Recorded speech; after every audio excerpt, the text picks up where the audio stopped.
তুই আমাকে কেন ছেড়ে চাপি বলেই ঠাস করে থাপ্পড় মেরে দেয় বাবু তার স্ত্রী বাবুনির গালে। বাবুনি গালে হাত দিয়ে বাবুকে অবাক করে দিয়ে অন্য একটি গাল বাড়িয়ে দিয়ে বলল, থামলে কেন? এই গালটাতে আর একটা মারো। শোনো বাবু, আর যাই করো, আমি তোমার কাছে আর থাকবো না। চুপ করো। তোমাকে থাপ্পড়টা দিলাম যে কথা বলার জন্য, তুমি আবারও সে কথা মুখে উচ্চারণ করছো। তো কি করব?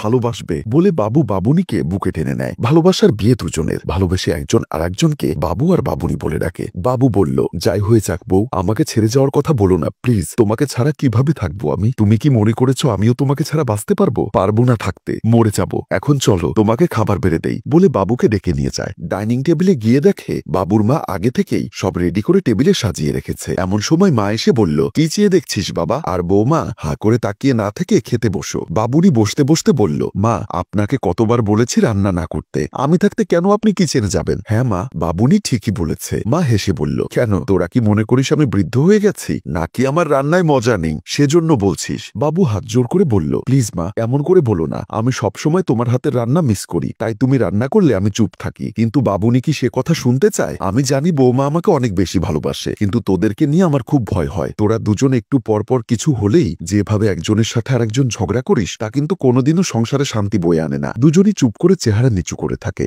বিছানায় অসুস্থ অবস্থায় শুয়ে আছে বাবুনির বাবা মমিন সাহেব। পাশে বসা তার ছোট বোন রেশমি। রেশমি বাবাকে বলল, বাবা আমি কি আমার আপুকে কল দিয়ে আসতে বলবো? আপু যদি তোমার অসুস্থতার কথা শোনে তাহলে কিন্তু আমাকে গালি দিবে। বাবা অন্যরকম একটা হাসি দিয়ে বলল, না রে মা, আমার মেয়েটাকে তুই ফোন করিস না, আমি তো সুস্থ হয়ে যাব। কিন্তু মেয়েটা আমার বিয়ে হওয়ার পরেও এই সংসার আমাকে তোকে চালাচ্ছে। আমি চাই না আমার কারণে আমার মেয়েটা টেনশন করুক। তুই একটা কাজ কর, আমার জন্য একটু লাল চা করে দে। রেশমি আর কিছু না বলে ঠিক আছে বলে উঠে চলে গেল। নিজেদের বেডরুমে দেখা যায় বাবু আর বাবুনি দুজনে শুয়ে আছে। বাবুনি এক পাশ হয়ে শুয়ে আছে। বাবুর তা দেখে মনে দুষ্টু বুদ্ধি ভর করলো। বাবু আস্তে আস্তে তার হাতটা বাড়িয়ে দিয়ে বাবুনির বাহুতে হাত রাখতেই বাবুনি হাতটি ছুঁড়ে মারে। বাবু তখন উঠে বসে বাবুনিকে ফিরিয়ে বলল, কি হয়েছে তোমার বলো তো? তুমি তো জানো তোমার এই বুকে আমি মাথা না রাখলে আমার ঘুম আসে না। বাবু প্লিজ, আমার ভালো লাগছে না। তাছাড়া তুমি কি সত্যি বুকে মাথা রেখে ঘুমোবে নাকি? দুরু, এটা কি আর চাপিয়ে রাখার মতো জিনিস? তুমি আর তোমার সৌন্দর্য বারবার আমাকে কাছে টানে। হয়েছে, আর ঢং করতে হবে না, এসো বুকে এসো বলে বাবুকে বুকে টেনে নেয়। পরদিন অফিসে বসে আছে বাবু। সে সমাধান খুঁজছে কিভাবে বাবুনির মাথা ঠান্ডা রাখা যাবে। বাবুনির অল্পতে রেগে যাওয়ার স্বভাবটা বদলাতে হবে। তার জন্য আমার যা করার আমি করব।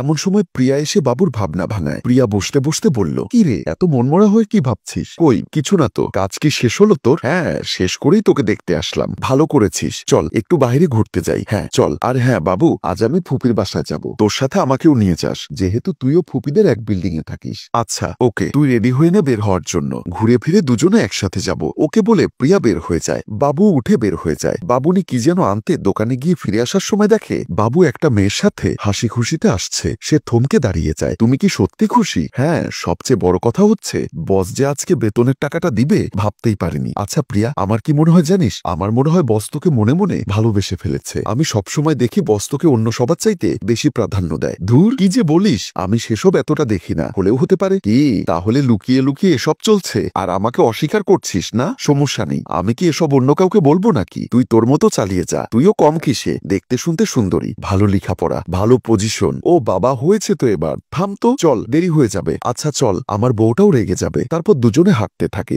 বাবুনি বাবুর সাথে মেয়েটিকে হাসি খুশিতে দেখে বেশ রাগান্বিত হয়ে মনে মনে বলল, তাহলে তুমি এটা শুরু করেছো? আজ এসো তুমি বলে সেখান থেকে তাড়াতাড়ি চলে আসে। বাড়িতে আসতেই বাবুনি দরজা খুলে দেয়। বাবু ভেতরে ঢুকতেই রাগী স্বরে বলল, আজকে না আসলেও হতো, বাহিরে কাটিয়ে দিতে। বাবু হাসি মুখে বউয়ের থুতনি ধরে বলল, ও মা, একটু লেট হয়েছে বলে এত রাগ করে থাকতে হয়? বাবুনি হাতটা ঝাড়া দিয়ে বলল, এত ঢং করতে হবে না, তুমি লেট করো বা বাহিরে থেকে যাও, তাতে আমার কি? বলে সেখান থেকে রুমে চলে যায়। বাবুনি ব্যাগ গুছিয়ে বের হতে যাবে, তখনই বাবু বাধা দিয়ে বলল, কি হলো, তুমি কই যাও? আমি এখানে থাকবো না তাই চলে যাচ্ছি। কেন যাবে আর কি হয়েছে সেটা তো বলবে। আমি এমন কি করেছি যে তুমি আমার সাথে খারাপ আচরণ করছো? কেন, তুমি কি জানো না তুমি কি করেছো? নতুন করে কি বলবো? এই তোমার অফিস করা, মেয়েদের নিয়ে হাতাহাতি আর রাস্তায় হাসাহাসি। থাকো তুমি সেসব মেয়েদের নিয়ে। ও তাহলে এই কথা, তুমি জাস্ট একটু দাঁড়াও, তারপর চলে যেও। বাবু রুম থেকে বের হয়ে যায়। বাবুনি হা করে চেয়ে আছে। বাবু তার মাকে নিয়ে রুমে আসে। বৌমা, নিজের স্বামীর সাথে অন্য একটা মেয়েকে দেখলে সকল বউয়েরই খারাপ লাগে, তোমারও লাগবে, সেটা স্বাভাবিক। কিন্তু সেই মেয়েটির জানা উচিত ওই মেয়েটিকে যে তার স্বামীর সাথে চলাফেরা করছে। মা,